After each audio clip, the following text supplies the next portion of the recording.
Unaware his wife secretly owned the company his mother and mistress worked for, husband slapped her across the face in front of them. What she did next left them all in tears. He didn't just lose his temper. He slapped his wife across the face in the middle of a busy office hallway, with his mother on one side, his secret mistress on the other, and a line of stunned employees watching every second. That afternoon, Emma Turner stood under the cold office lights, her cheek burning red, her heart trying to understand how the man she once trusted had become a stranger. Mark Turner, her husband, glared at her like she was beneath him. Behind him, his mother Linda smirked with cruel approval, and his co-worker, Sarah, hid a small, satisfied smile on her painted lips. "You don't speak to me like that. Not here," Mark hissed, in the very building he thought gave him power. What he didn't know was this: the company logo on the glass doors, the paychecks in his pocket, the job his mother bragged about, even the office access his mistress flaunted, all of it quietly traced back to one name: Emma's. Long before the slap, while they laughed at her behind her back and called her nothing, Emma had been working late nights in a small home office, signing documents he never bothered to read, answering calls he never asked about, and building something under a name he never thought to question. He believed she was just another employee's wife. He believed he was safe humiliating her in front of the people who thought they outranked her. He believed she would walk away in shame. He had no idea she was about to walk back in with the truth. Dear viewers, thank you for being here. If you watch without subscribing, it's like letting Emma's story be buried under their lies. When you click that button, you stand with every quiet soul who was underestimated. Please subscribe now and tell me in the comments where you're watching from. The glow of the computer screen lit up Emma Turner's face like a quiet spotlight, but the tension in her eyes said everything. This was no ordinary late-night work session. Her fingers moved quickly across thick folders labeled Keller Holdings, subsidiary approvals, flipping page after page with a careful, practiced rhythm. Anyone else would slow down, get tired, lose focus. But Emma, 29 years old, carried a mind sharpened by responsibility and a heart trained to endure pressure. Only one lamp illuminated her home office. No luxury on display, no obvious signs of the wealth she controlled, just a clean desk, a modest bookshelf, and a single-frame picture beside her keyboard. In that picture stood a tall man with soft eyes and a hand resting proudly on a younger Emma's shoulder. Her father, Richard Keller, founder of Keller Holdings, the parent corporation now under her control.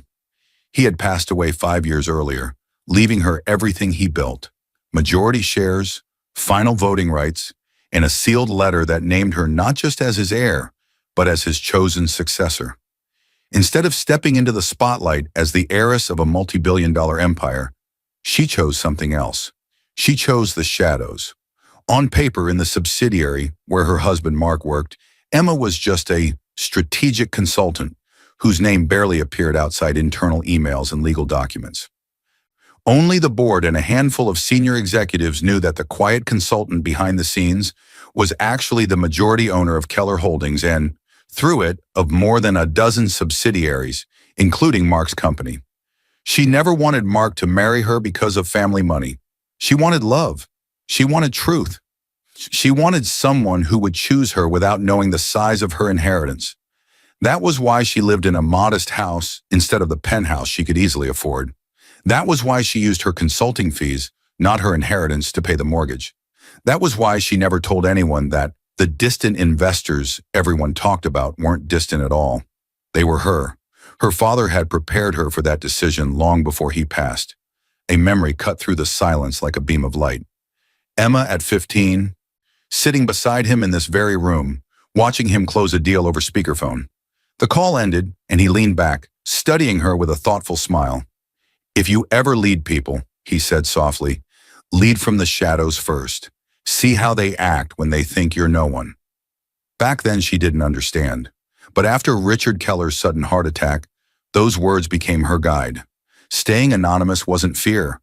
It was protection. It was clarity. It was freedom. And yet, as she sat tonight reviewing automated HR notifications forwarded to her confidential email, part of the oversight rights that came with her voting power, She felt a sudden shift in her chest, like the air had tightened. Her email pinged. She clicked it without looking away from the documents. New hires approved. Subsidiary, Brightline Solutions position. Office assistant, Linda Carson position. Administrative assistant, pending, Sarah Blake, interview scheduled. Emma froze. The sound of her heartbeat filled the room. Linda Carson, her husband Mark's mother, 61 years old, sharp tongue, sharper judgments. A woman who had once looked Emma directly in the eye and said, "My son could have done better." A slow, cold exhale left Emma's body as another memory rose. Standing in Mark's childhood home, nervous but hopeful, Emma had offered Linda a small gift. Flowers her father used to grow. Linda never even touched them. She just glanced at the simple bouquet and said, "A girl with no real accomplishments should not aim so high." That moment had stung, but Emma had smiled politely. She had always believed people reveal themselves without force. Now Linda Carson, who for years acted as though Emma was beneath her, was stepping into a company controlled, silently and completely, by the daughter she underestimated. Why now? Was Linda looking for money? A new start after retirement? Or had Mark suggested it? Emma leaned back slowly, eyes narrowing, letting the logic settle. Keller Holdings was structured to hide the parent company's owner behind layers of legal entities. To the public, each subsidiary looked independent. Even most managers were told that Brightline Solutions belonged to a foreign investment group. Mark repeated that phrase often when he bragged about his employer. He had no idea that the foreign investment group was a trust created by his wife's father. What had once been a shield now created a strange twist of fate. Linda, the woman who doubted Emma's worth, was about to clock in under Emma's ownership, without knowing it. Emma whispered to herself, "Does Mark even know?" She doubted it. Mark never paid attention to corporate structure, only office gossip and performance bonuses. When she tried to talk about her consulting work, he waved it off as side paperwork. Still, something about this timing felt wrong, very wrong. She clicked back to the HR dashboard and pulled up the internal approval trail. Linda's application had moved unusually fast, flagged, fast-tracked, and signed off by a mid-level manager who rarely acted that quickly. Almost as if someone inside had pushed, someone who had no idea who Emma really was. Her jaw tightened. As she scrolled, another notification popped up at the top of her screen. Interview confirmed. Administrative assistant candidate, Sarah Blake interviewer, Mark Turner department, executive support. A name she had never heard before.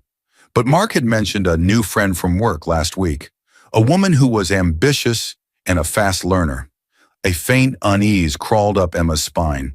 She whispered, barely audible, "Why does this feel connected?" Her cursor hovered over Sarah's digital file.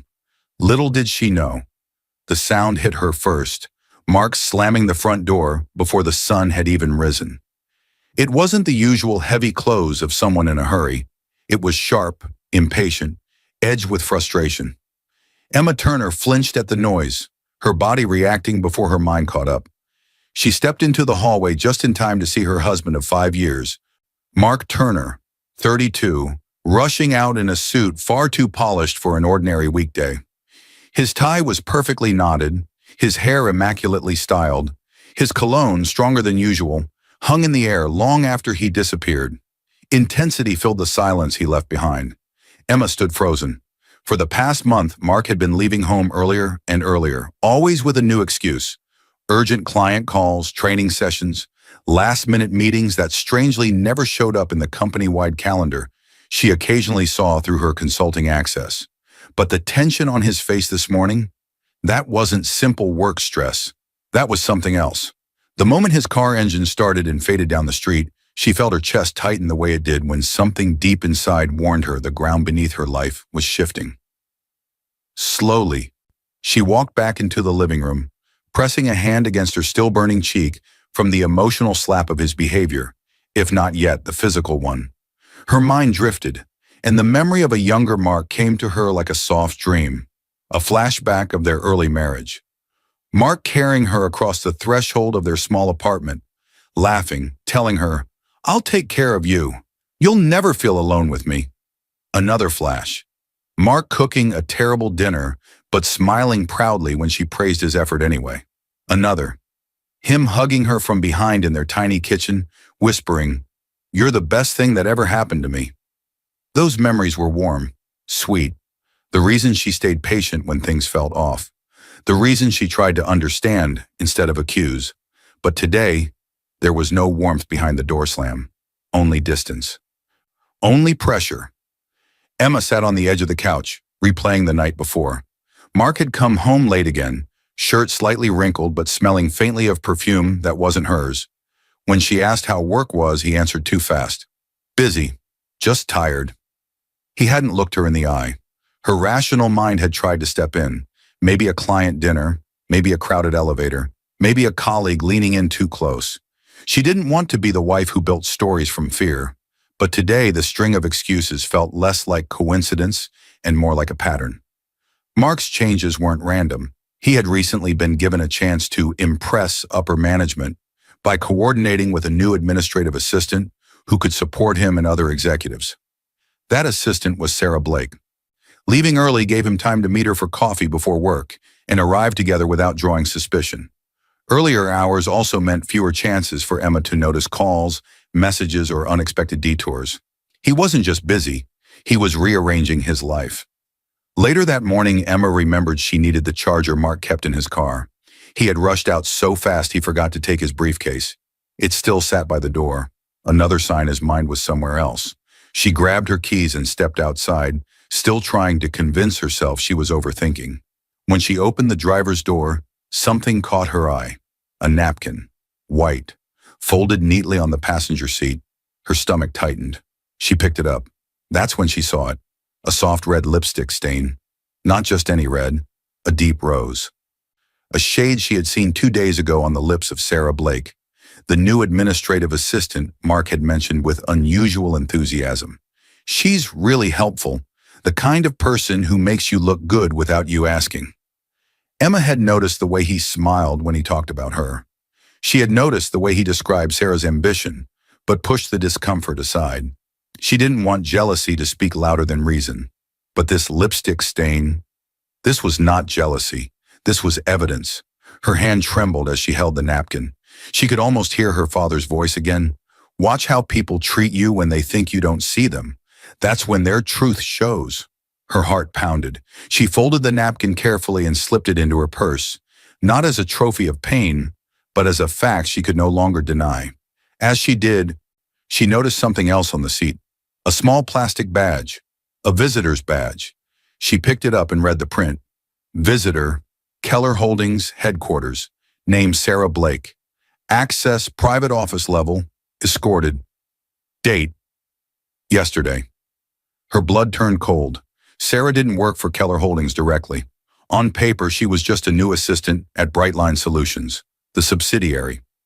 Most employees never stepped foot in the parent company's building. Why would Sarah have private-level access to Keller Holdings? Why yesterday? Why without Emma being notified, despite her ownership? Emma straightened slowly. Whatever this was, she realized, Sarah wasn't just a co-worker. She was getting closer, to the very center of Emma's world. The elevator doors snapped open with a metallic clang, and Sarah Blake stepped out like she owned the entire floor. Her heels clicked sharply against the tiles, fast, confident, unapologetic. The same deep rose lipstick Emma Turner had seen on the napkin in Mark's car stained Sarah's smile. She walked with a sway that drew attention, a folder hugged against her chest. Intensity settled over the office the moment she entered. Employees whispered quietly. Some admired her confidence. Others raised brows, sensing trouble. But no one said anything aloud. Sarah was 26, newly hired as an administrative assistant, which technically placed her far below managers and even below external consultants like Emma. But Sarah acted as though she was being auditioned for something bigger. Her eyes scanned the open office floor, searching for someone, searching for Mark. When she spotted him across the room, tall, 32, in a tailored suit he never used to wear so often, her whole expression brightened.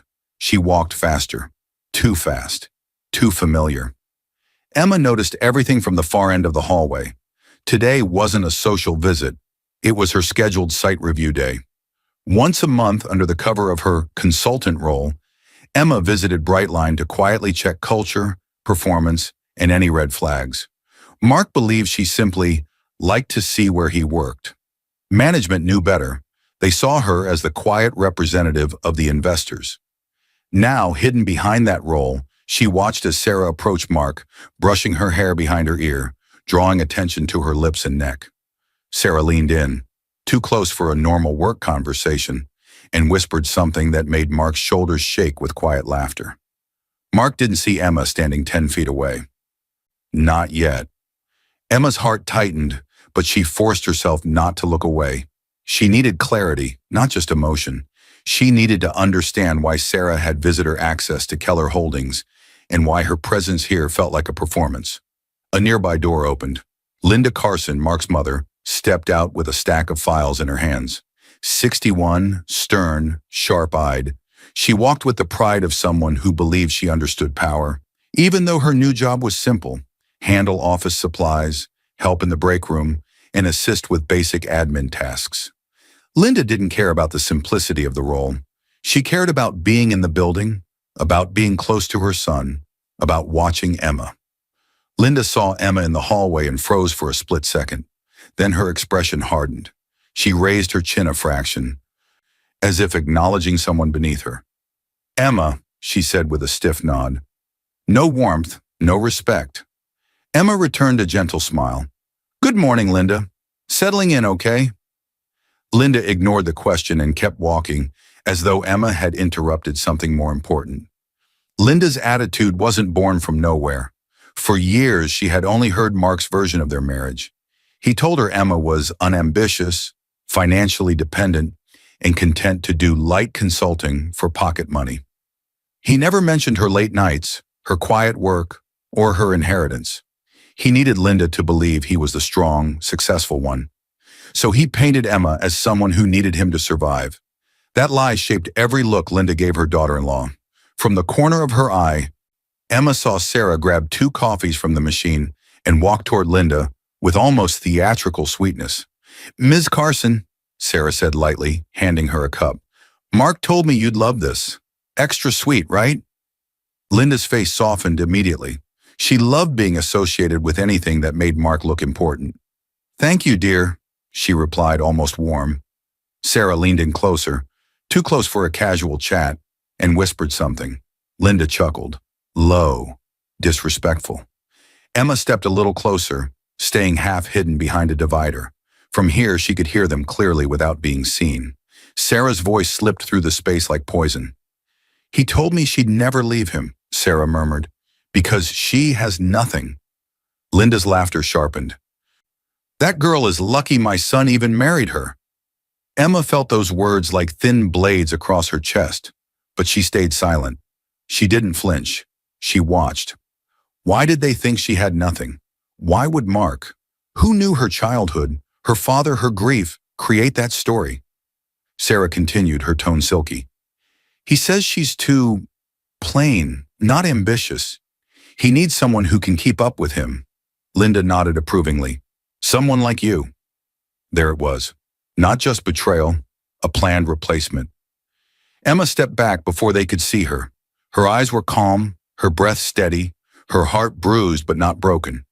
She reached into her purse and touched the visitor badge she had found in Mark's car.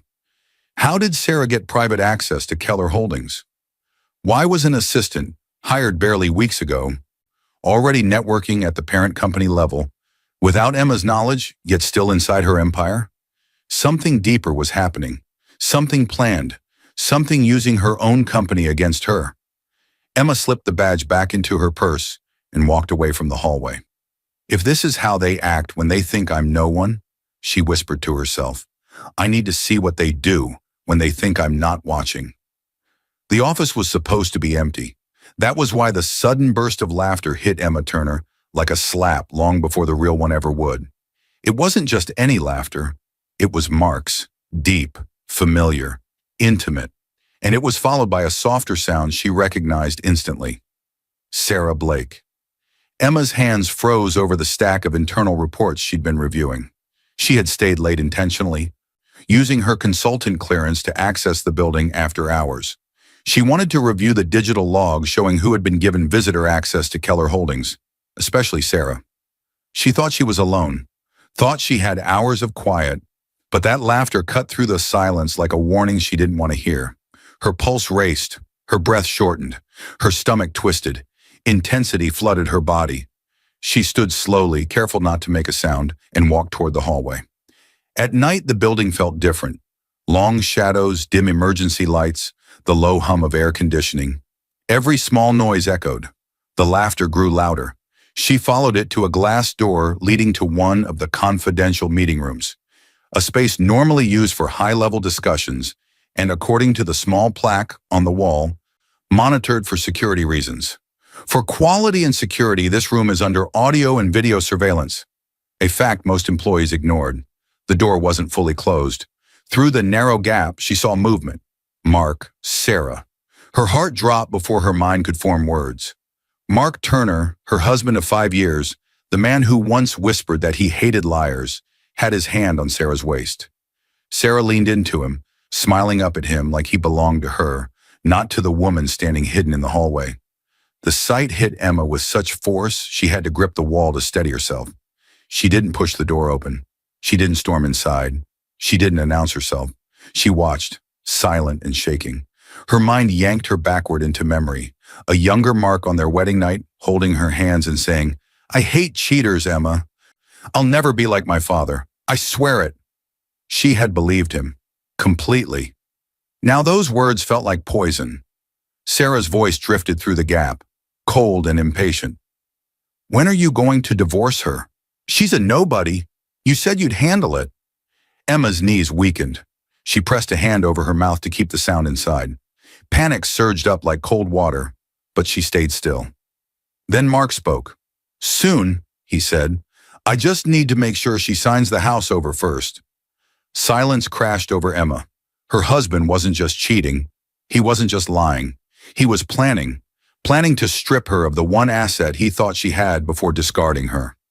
The house she paid for using her consulting income, money she earned without touching her inheritance, because she wanted their life to feel real, not bought. Mark didn't know about her full inheritance. All he saw was the house. He believed it was all she truly owned. He wanted financial security in case his career stalled. Sarah wanted the lifestyle without the years it would take to build it. The plan was simple in their minds. Convince Emma, the soft, dependent wife, to sign paperwork for refinancing, then leave her with nothing. Inside the room, Sarah giggled softly. "You're dragging this out. She's weak. Just push harder." "I will," Mark muttered. "She trusts me. She won't see it coming." Emma felt the world tilt, her heartbeat pounding in her ears. She wanted to scream, to kick the door open, to throw their lies back at them. But another voice cut through the chaos, her father's, quiet and steady from years ago. "When someone shows you their cruelty, don't rush to fight them with rage. Fight them with truth." She wiped the tears, blurring her vision with the back of her hand. Her body shook, but her mind was suddenly sharp. The small camera in the corner blinked red. Recording, listening, keeping everything. She stepped back into the shadows, forcing herself not to make a sound. She couldn't stay another second. Emma turned and moved down the hallway, her steps quick but controlled. At the exit door, she paused, her hand trembling on the handle. "If this is the truth," she whispered to herself, "tomorrow won't be the same." She pushed the door open and stepped into the night, her heart shattered, but her mind awake in a way it had never been. As she walked to her car, she didn't look up at the security camera above the door. Still recording, still storing. That footage would matter later, much sooner than Mark and Sarah ever imagined. Chaos struck before Emma Turner even stepped fully onto the office floor. A loud crash echoed through the hallway, papers flying, a chair skidding across the tiles, voices rising with sharp edges. Employees froze in place, staring toward the glass-walled conference room as if a storm had burst inside it. At the center of it, Mark Turner, 32, furious, shoulders rigid, eyes wild with frustration. He shoved a folder onto the floor again as he stormed out of the meeting room. His jaw clenched so tightly it looked painful. The veins in his neck stood out. Behind him followed Sarah Blake, red lipstick freshly applied, trying to arrange her face into concern but failing. Her eyes glittered with something closer to adrenaline, almost enjoyment. Behind Sarah came Linda Carson, Mark's mother, her mouth pulled tight, clutching her handbag like the world had wronged her son personally. The air around them felt dangerous. Employees stood still. Some whispered. Others stepped back instinctively, putting distance between themselves and Mark's rage. Emma stepped out of the elevator at the worst possible moment. Intensity slammed into her. She saw Mark's red face. She saw Sarah's almost smile. She saw Linda's glare. She saw dozens of employees watching, horrified or entertained. And she saw the entire storm barreling straight toward her. A woman near her whispered, "He's completely lost it." Emma swallowed, steadying her breath. She had barely slept after the night she overheard Mark and Sarah. In the early hours, she had called Daniel, her father's old lawyer, and quietly arranged to retrieve security footage and review her legal options. Mark didn't know that. All he knew was that his world had started to press in on him. Earlier that morning, he had been called into a private meeting with senior management. Someone had anonymously flagged concerning behavior and possible misconduct. He wasn't fired yet, but he was warned. Every move would be watched. The guilt, the fear of exposure, the pressure to keep Sarah satisfied and Linda impressed. It all churned inside him. Now he saw Emma standing there, calm and composed in the middle of the hallway, and his mind twisted her into the problem instead of the person he'd hurt. She stepped toward him with a calmness she didn't feel. "Mark," she said softly, "let's talk in your office. You need a moment." He snapped before she finished. "Don't tell me what I need," Mark shouted, pointing a shaking finger at her. His voice boomed so loudly that employees flinched. Emma stopped, stunned by the intensity in his eyes. She raised her hands slightly, palms open, a gesture of peace. "I'm just asking you to breathe," she said quietly. "You're upset, and this isn't—" He cut her off, louder. "You don't get to talk to me like that. Not here. Not in front of everyone." Mark's outburst wasn't just about Emma's words. He was juggling shame from the management warning, fear that someone had reported him, the stress of hiding his affair, and the fragile ego of a man who had spent years building a false image of control. To keep that image alive, he needed Emma to look small. He needed to show everyone he was the one in charge. Emma tried again. "Mark, please. Let's step inside and—" His anger detonated. Mark took 2 long strides toward her. Too fast, too close, too loud. He towered over her, chest heaving, eyes dark with something far beyond irritation. "Stop telling me what to do," he hissed. "You don't get to embarrass me like this." His hand rose. For a heartbeat, the entire world slowed. Sound faded, faces blurred. Even the hum of the air conditioning disappeared. And then, he slapped her across the face. The sound cracked through the hallway, sharp, brutal, final. Emma's head jerked from the impact. Her hair whipped across her face. Her cheek burned instantly, heat spreading under her skin. The office froze. Someone gasped. A man dropped the stack of files he was carrying. Another employee covered her mouth. Even the elevator behind Emma dinged open and closed again, without anyone stepping inside. Sarah Blake smirked, proud, satisfied, resentful of the part of her that still feared being second. Linda Carson's lips twisted into a sneer, as if Emma had invited this, as if humiliation was what she deserved. Emma didn't fall. She didn't scream. She didn't even raise her hand to her cheek. She lifted her head slowly, letting everyone see the red mark forming on her face, letting the silence do what no argument could. Her eyes met Mark's. For a split second, something flickered there. Shock, maybe even fear. He knew there were cameras. He knew people were watching. He knew this wasn't just a private loss of control, but his pride stomped that flicker out. "You don't speak to me like that," he growled again, quieter now but more venomous. "Not here. Not in public." Emma's voice came out soft. "I see," she whispered. A breath, a realization, a goodbye she didn't say out loud. "This is who you've become." The words landed heavier than the slap. Mark blinked. Sarah stiffened. Linda frowned, confused by the calm. Employees stared, waiting for Emma to collapse, to yell, to run. She did none of those things. She turned away instead, her movements controlled, and walked toward the women's restroom, heels steady against the floor, even though her hands were shaking. As she pushed the door open, one thought cut through the pain like a blade. If he can do this in public, with witnesses, what else was he willing to do when no one was looking? Emma Turner burst through the bathroom door with the force of someone trying not to collapse. The heavy door slammed behind her, the sound echoing sharply against the tiled walls. She stumbled forward and gripped the sink, her breath shaking, her heart pounding so hard it felt like it might tear through her chest. Her cheek was still burning from Mark's slap, hot, red, pulsing. Her reflection stared back at her, wide eyes, trembling lips, the face of a woman caught between breaking and waking up.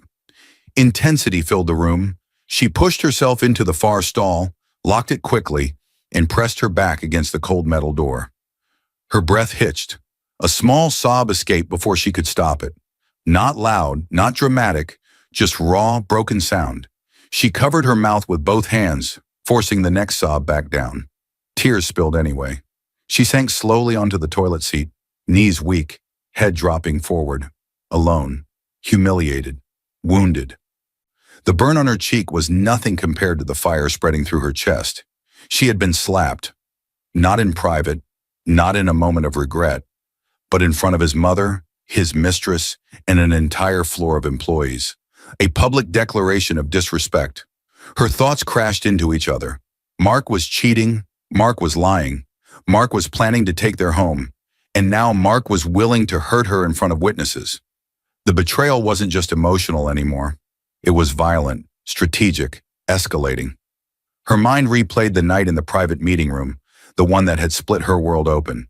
She could still hear Sarah's voice. "When are you going to divorce her? She's a nobody." And Mark's answer, "Soon. I just need to make sure she signs the house over first."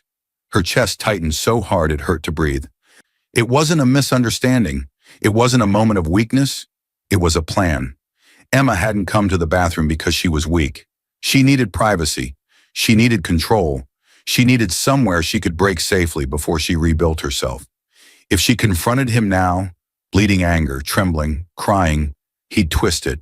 He'd call her hysterical. He'd paint himself as the victim. She refused to give him that story. Her body trembled harder. Tears fell faster, landing on her hands. But she kept her sobs small and contained.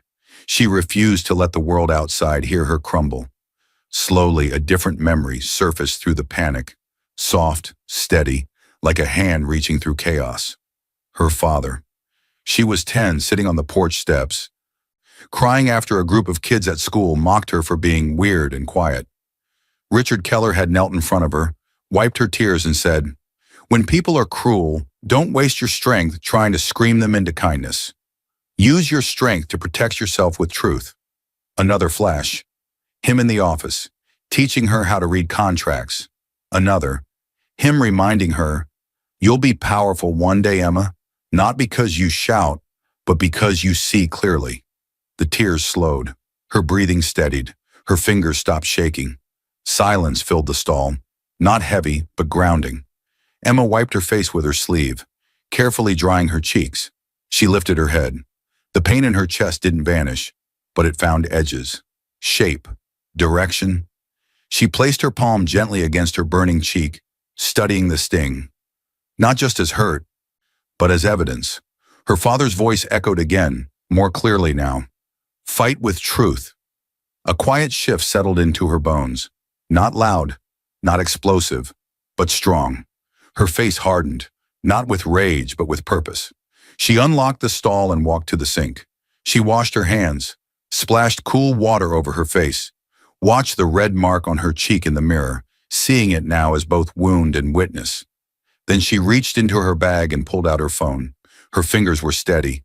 She opened her messages and scrolled to a contact saved under a simple name, Daniel R. There was a time, months ago, when she'd called Daniel Reed, her father's former lawyer, and asked a question she never thought she'd need to ask. What if I someday have to protect myself from my own husband? Daniel had responded calmly, professionally, but beneath it, with genuine concern. He'd suggested a contingency plan, quiet monitoring of financial movements, keeping copies of sensitive emails, confirming security footage was backed up. "If you ever need to trigger all of it at once," he told her, "send me just one message. Activate the file. I'll know what it means. I'll pull everything." Back then, she hoped she would never use it. Now she typed the words. "Activate the file." She hit send. No explanation, no apology. A few seconds later, her phone buzzed. "Understood. Meet me in the private office in 30 minutes. I'll bring everything." Emma locked her phone and slid it back into her bag. She stared at her reflection one last time. The mark on her cheek was still there, but the expression behind it had changed completely. She wasn't just the woman who got slapped. She was the woman about to answer cruelty with proof. She took hold of the bathroom door handle. "If truth is what he fears," she whispered, "then truth is exactly what he's going to meet." She stepped out into the hallway, employees still whispering about the slap, some glancing away guiltily when they saw her. None of them noticed the new expression in her eyes. Not revenge, but evidence. Emma Turner walked into the private office with a force that didn't match her calm face. The door shut behind her with a quiet click, but the intensity in her steps filled the room. She held her purse close, her posture controlled, every movement deliberate. Inside the office sat Daniel Reed. Early 40s, neat suit, calm eyes. The kind of man who could stand in a courtroom or a boardroom and never raise his voice, yet still command attention. He had once worked directly for her father, handling high-stakes negotiations no one ever heard about. He was the first person Richard Keller had told the truth to. "If anything happens to me, she's in charge." So Daniel knew exactly who Emma really was, and when he saw the faint bruise rising along her cheek, he froze. "Emma!" His voice was soft but edged with alarm. "Sit down. Tell me what happened." She didn't sit. Not yet. She placed her purse on the table, opened it, and pulled out a small flash drive. She set it gently in front of him, as if she were placing a detonator down. Daniel looked at the drive, then at her eyes. Steady, contained, dangerous in their calm. "What is this?" he asked. Emma finally spoke. "Everything you asked me to collect," she said, "and whatever the security team has from last night and today." She sat. "Now." Daniel took the flash drive, slid it into his laptop, and waited. When the folders appeared on screen, his jaw tightened. "Emma," he said quietly, "how long has this been going on?" She didn't look away. "Long enough to know this isn't confusion. It's cruelty." The screen displayed labeled folders, evidence, one security footage video clips from Keller Holdings and Brightline, compiled by the head of security after Emma's activate the file message. The hallway slap, the private meeting room where she'd overheard Mark and Sarah, the footage of him storming through the office that morning. Daniel clicked on the clip of the slap. The audio filled the room. "Stop telling me what to do. You don't get to embarrass me like this." Then the crack of Mark's hand against Emma's face. Daniel's hands curled slightly on the desk. "That's assault," he said, "in front of witnesses and on company property." Emma stayed silent. He clicked to the next clip, the private meeting room from the night before. Sarah's voice. "When are you going to divorce her? She's a nobody." Mark's voice. "Soon. I just need to make sure she signs the house over first." Daniel exhaled slowly, anger controlled but visible. So it wasn't just the affair, it was premeditated. Evidence 2. Audio backups. Some security rooms recorded separate audio for clarity. Daniel played segments where Mark and Sarah laughed about how soft Emma was, how dependent, how easy it would be. "She won't see it coming," Mark said in one file. "She trusts me." Emma's fingers tightened around the edge of the chair. Evidence 3. Financial records, screenshots of Mark transferring money from their joint account into a hidden one in his name. Payments for hotel rooms, expensive jewelry receipts that Emma had never received. Daniel scrolled. "You authorized access to your bank data?" he asked. "I did," Emma replied. "When I first suspected something was wrong, I told the bank I wanted alerts on joint account irregularities. They flagged his transfers. I forwarded them to you." He nodded. "You did everything right." Evidence. 4 HR and internal reports complaints about Sarah's behavior, belittling coworkers, manipulating schedules, making suggestive comments about her relationship with Mark, notes about Linda bullying younger staff, mocking them, spreading gossip about the consultant wife who lives off her husband. HR tried to address some of these quietly, Daniel said, reading, but with your position, these now have weight at the board level. They're no longer rumors, they're a pattern. Evidence 5. Emails and messages. Emails from Mark to a close friend. Once she signs the house papers, I'm gone. Sarah and I deserve better than this boring life. She's too soft to fight back. Daniel closed the laptop slowly. The room filled with heavy silence, the kind that comes just before something irreversible. He looked at her fully now. Emma, he said carefully, you're not just ending a marriage. He paused. You're about to trigger HR action, legal consequences, and corporate discipline in one move. This doesn't just affect him. It affects everyone who helped him. Emma's voice was low, steady. They dismantled my life, she said. My trust, my dignity, my safety. She held his gaze. I'm not dismantling them. I'm telling the truth. Daniel studied her for a moment, then nodded with respect. We go in steps, he said. First, I'll present this to the board as both legal counsel and representative of the majority shareholder. You. HR will use it to justify terminations. Then we file for divorce and a restraining order. The assault gives us strong grounds. He slid a set of documents toward her. These begin that process. Once you sign, it's official. Emma reached for the pen. Before she touched it, her phone buzzed. A message from a number she knew belonged to the head of security. Be aware, your husband is demanding answers. He knows someone is helping you. Emma's hand paused over the pen. Daniel frowned. What is it? She showed him the message. He knows, she said softly, and he's not going to sit quietly. Daniel's jaw tightened. Then we move up the timeline. He placed the pen firmly in her hand. Sign, Emma, he said. Let the truth start working. She pressed the pen to the paper. The boardroom door slammed open so hard it bounced off the stopper. Mark Turner stormed in like a man ready for war. Everyone seated around the long, polished table jumped. Papers rustled. A glass of water rattled. Even the overhead lights seemed too bright under the heat of his anger. He scanned the room, chest heaving. Sarah Blake sat near the end of the table, legs crossed, trying to look concerned, though her eyes glittered with curiosity. Hungry for drama she didn't fully understand. Linda Carson sat stiffly in a chair along the wall, clutching her handbag, convinced this meeting was about punishing Emma for making Mark look bad. Mark slammed his palm onto the table. Where is she? He snarled. Where's Emma? And why am I being dragged into a meeting I didn't call? Before anyone could respond, the opposite door opened. Daniel Reed walked in, calm as ever, carrying a thick folder and a slim laptop bag. His measured steps swallowed some of the chaos in the room. Mark stared at him with disgust. Why is her lawyer here? This is a company issue. Daniel took a seat near the head of the table. This is both a company issue and a legal one, he said, which is why I'm here, as counsel for Keller Holdings and for its majority shareholder. Linda frowned. Shareholder? Over my son? Daniel looked at her evenly. Over all of you.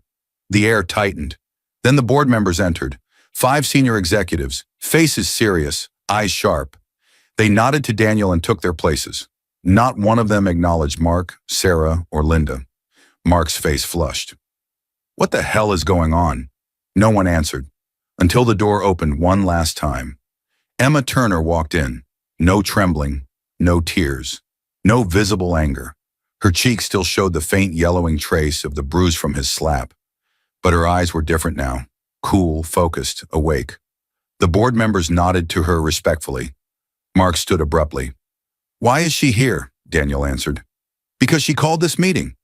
Shock rippled around the room. Sarah blinked. She what? Why would she? She doesn't have that kind of authority. Linda scoffed. Silly girl probably thinks being his wife gives her power. Daniel opened his folder. That assumption, he said, is the reason we're here. He slid a stack of documents in Mark's direction. Read. Mark snatched them up, flipping through angrily. His eyes moved quickly, then slower, then stopped. His color drained. His hand shook. "What is this?" he whispered. Linda leaned over his shoulder, reading. Her fingers tightened on her handbag strap. No, that can't be right. This is a trick. It's fake." Sarah grabbed another copy, her eyes flicking across the lines. Her face froze. "You've got to be kidding me."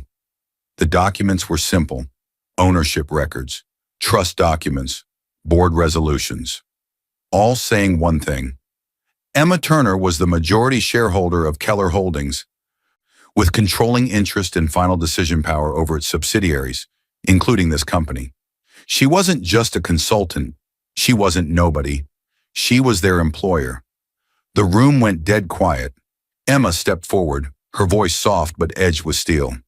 "You all worked for me," she said, "while helping destroy me."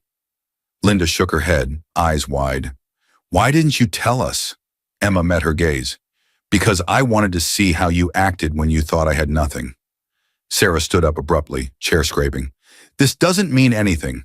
I haven't done anything wrong. You can't fire me just because you're rich." Daniel lifted another set of papers. "We can, and we are," he said. "HR investigations backed by your own emails, messages, and recorded behavior. 6 separate complaints. Evidence of harassment and unethical conduct." He slid the file toward her. Sarah's hands shook as she skimmed it. Linda tried to stand next, defensive. "I was only protecting my son. I didn't do anything." Daniel placed another document in front of her. "Workplace bullying," he said.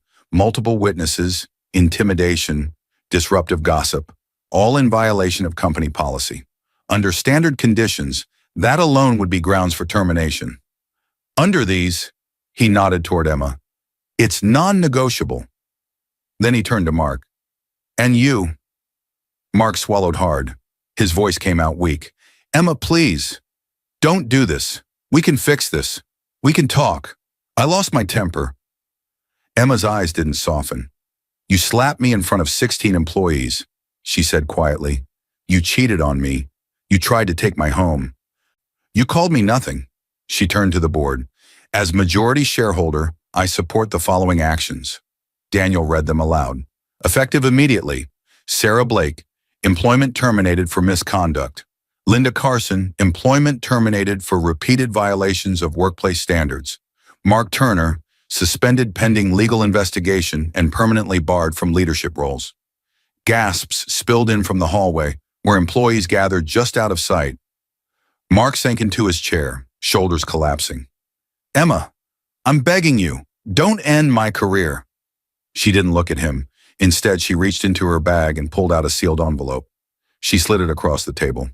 He opened it with trembling hands. "Divorce papers." Her voice didn't rise. It didn't tremble.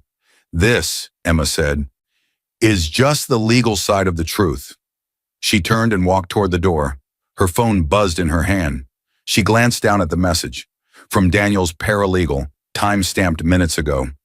"Court accepted urgent filings. Hearing moved up. Updates coming today. There may be more." Her eyes narrowed slightly. Chaos erupted the moment Mark Turner stepped out of the boardroom. Security was already waiting. 2 guards approached him, posture professional but firm. Their presence alone was a message. Whatever power he thought he had was gone. "Mr. Turner," one guard said, "you'll need to collect your personal belongings. Your badge access has been suspended." Mark's face twisted. "I don't need an escort. I'm not a criminal." But his voice sounded small against the echo of what everyone had just seen, the slap in the hallway. The trembling bruise on Emma's face, the footage already sent to HR, already reviewed by the board. Everyone knew Linda Carson was next. An HR representative approached her, soft but unwavering. "Mrs. Carson, your role here has been terminated.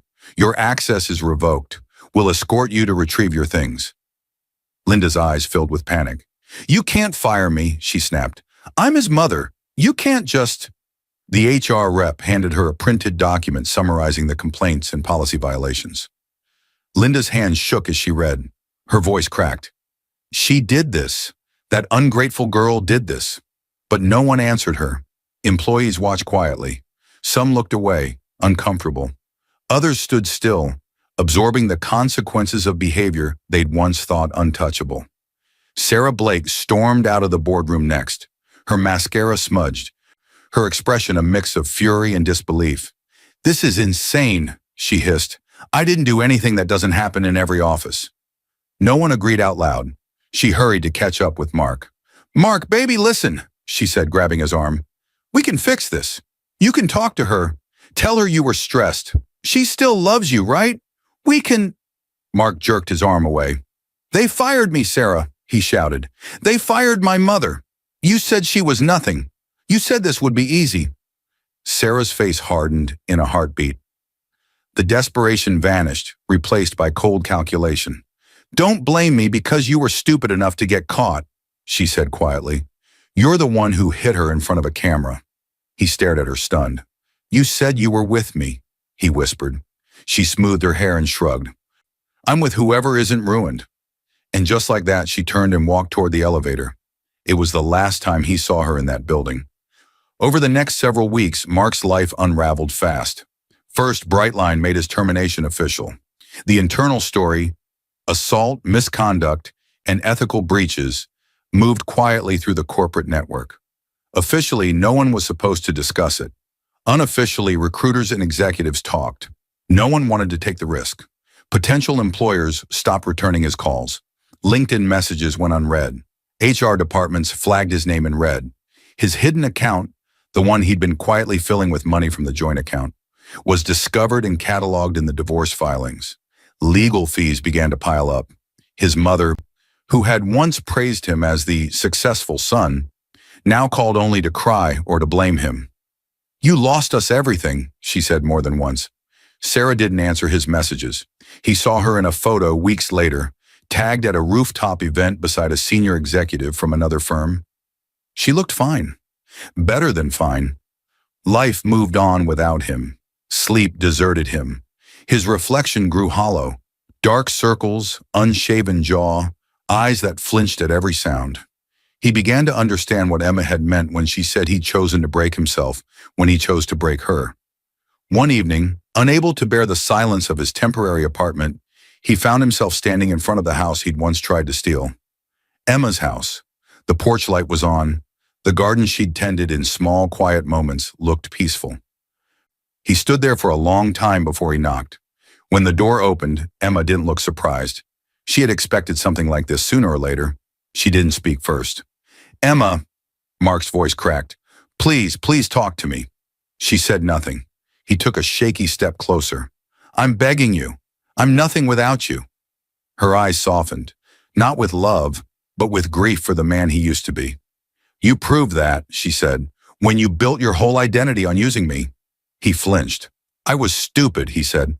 "I was angry. I was trying to feel important. Sarah, she made me feel like I mattered. I don't even know who I am now." Emma held his gaze.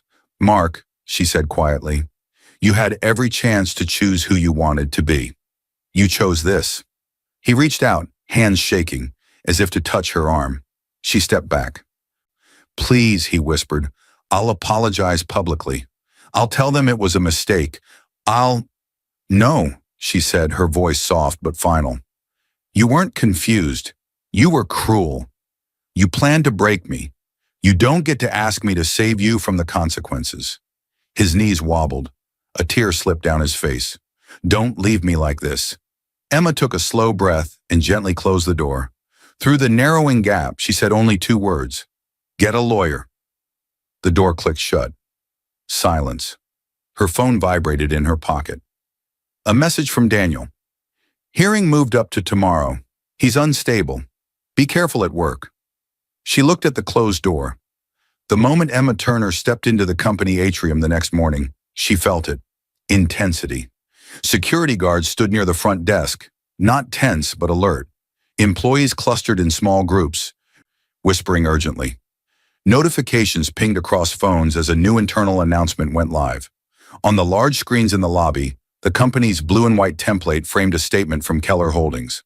Leadership Conduct Review, Outcome Summary, termination of former manager Mark Turner for misconduct and assault on employee, termination of employees, Linda Carson and Sarah Blake for policy violations and workplace harassment, commitment to a safer, more respectful environment under direct oversight of majority shareholder Emma Turner. The world inside the building didn't just shift, it reset. On a bench in the middle of the atrium sat Linda Carson. Her back was hunched, her hair slightly disheveled, her eyes swollen from tears. She clutched her handbag as if squeezing it could squeeze the outcome back into shape. "No," she sobbed. "No, this can't be happening. My son was supposed to be in charge. He said he'd take care of us. He promised." Two employees hovered nearby, torn between sympathy and the memory of years of her biting remarks. They didn't know what to say. Not far from her, leaning against a column, stood Sarah Blake. She was reading an email on her phone, lips pressed into a thin line. Effective immediately, breach of conduct. Prohibited from entering company property. Humiliation burned in her cheeks. She glanced around for someone, anyone who might look at her with pity. But people turned away. A few whispered. One smirked. Justice was thick in the air, uncomfortable but undeniable. "This wasn't supposed to happen," she muttered. "He said she was nobody." An employee passing by, someone Sarah had once dismissed as irrelevant, replied quietly without stopping. "She was never nobody. You just didn't see her." Sarah's jaw clenched. She said nothing. Then the atrium doors opened again. Mark Turner stumbled inside. His shirt wrinkled, hair unkempt, eyes bloodshot. He held his phone in one trembling hand. The blue glow of an email reflected in his expression. His face was crumpled, somewhere between shock and despair. He looked around. For his mother, for Sarah, for anyone who might stand between him and the consequences. When he saw Linda, he rushed toward her. "Mom," he said, voice cracking, "this can be appealed, right? They can't just end everything over one mistake. The board—" She pushed him back with shaking hands. "You lost your job," she cried. "You lost my job. You lost your wife. You lost the house. Everything you touched, you ruined." He stared at her, stunned, as if he'd expected her to be his shield. She turned away, sobbing into her hands. He staggered over to Sarah next. "Sarah, please," he said. Tell them it wasn't all my fault. We both—" She pulled her arm out of his reach sharply. "Don't touch me," she said, voice low and cold. "I'm not tying myself to a man with nothing left." He blinked at her. "Nothing left?" She tucked her phone into her bag. "No job, no reputation, no access. What exactly do you think you still are?" She walked out of the atrium without another glance. Mark watched her go. The strength left his legs. He dropped his phone. It clattered on the polished floor. He sank to his knees, hands covering his face as sobs tore out of him. Raw, ugly, impossible to control. Employees didn't move. Some watched. Some turned away. Some remembered times he'd laughed at them or spoken down to them and felt the strange mix of discomfort and justice. Linda cried on her bench. Sarah disappeared into a new life. Mark shattered. And then the atrium quieted because everyone felt her presence before they fully saw her. Emma Turner walked in, not with swagger, not with arrogance, with calm. Her hair fell smoothly over her shoulders. Her suit was simple but clean. Her steps were measured. There was no need for raised voices or dramatic gestures. Power didn't roar around her. It settled. Employees parted instinctively, creating a path. Some nodded to her with new respect. Others lowered their eyes, ashamed they once believed the story that she was nothing. She passed Linda first. The older woman reached out weakly. "Emma, please, help my son. He has nothing left." Emma stopped. Her voice was gentle but unyielding. "I tried to help him for years," she said. "He didn't want help. He wanted control." Linda's tears flowed harder. Emma moved on. She approached Mark last. He lifted his head slowly, eyes red, cheeks wet. "Emma," he whispered, "please, say something. I have nothing without you." She looked at him with a mixture of sadness and clarity. "You became nothing," she said softly, "the moment you decided my pain was acceptable as long as you got what you wanted." He sobbed harder. "I'm sorry," he choked. "I'm so sorry. I don't know who I am now." Emma held his gaze a moment longer. "That's something you'll have to learn without me," she replied. She stepped back. At that exact moment, her phone buzzed in her hand. A message from Daniel. "Court order just signed. Divorce granted. House confirmed in your name. Restraining order approved. Come up when you're ready. Her eyes closed briefly as she absorbed it. This was it, not revenge. Closure. As she walked toward the elevator, her thoughts unfolded like a quiet narration in her mind. Words she wished every underestimated person could hear. Power was never what I lacked. It was what I refused to use, until they left me no other choice. She stepped into the elevator. Before the doors closed, she glanced back one last time at what was left of her old life. Her ex-husband on his knees, her former mother-in-law broken, her ex-rival gone, employees watching and learning. She whispered not to them, but to herself, and to anyone listening in their own lives. Some people break you just to prove you're weak. What you do next decides who you really are. The doors slid shut with a soft chime. As the elevator rose, her phone buzzed again. A final message from Daniel. I also have news about your father's last directive. It changes more than just your marriage. Emma looked at the screen, a small, surprised breath leaving her chest. Whatever lay ahead upstairs wasn't about Mark, Linda, or Sarah. It was about who she would choose to become next. And somewhere, without needing cameras or witnesses, tears fell for the right reason at last. Not from being broken, but from finally being free.